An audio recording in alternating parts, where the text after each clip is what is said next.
நம்ம தமிழ்நாட்டில் இருக்க 38 டிஸ்ட்ரிக்டான ஜட்ஜி யாருன்னு தெரியுமா? வாங்க பார்க்கலாம். Ariyalur M Christopher, Chengalpattu J Vistheepika Sundaravadhan, Chennai S சல்லி,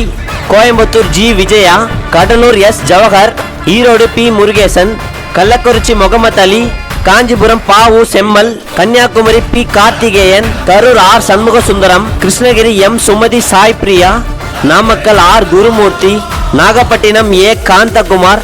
Madurai S Sivakadatcham, Mayiladuthurai R Vijayakumari, Pudukkottai G Subhadra Devi, Ranipet M Selvam, Tenkasi S Manojkumar, Ramanathapuram S Kumaraguru, Perambalur A Balkis, Dharmapuri TV Anand, Dindigul A Muthu Saradha, Thoothukudi doctor K Ayyappan, Salem S Sumathi, Sivaganga J Natarajan, Theni K Arivoli, Tirupattur S Meenakumari, Nilgiri A Abdul Kader, Thanjavur கா Poorana Jeya Anand, Tiruppur N Gunasekaran, Tiruchirappalli A Manimozhi, Tiruvarur P Selva Muthukumari, Tiruvannamalai P Madhusudhanan, Tirunelveli M Sai Saravanan, Thiruvalluvar J Juliet Pushpa, Vellore P Murugan, Villupuram R Poornima, Virudhunagar K Jayakumar.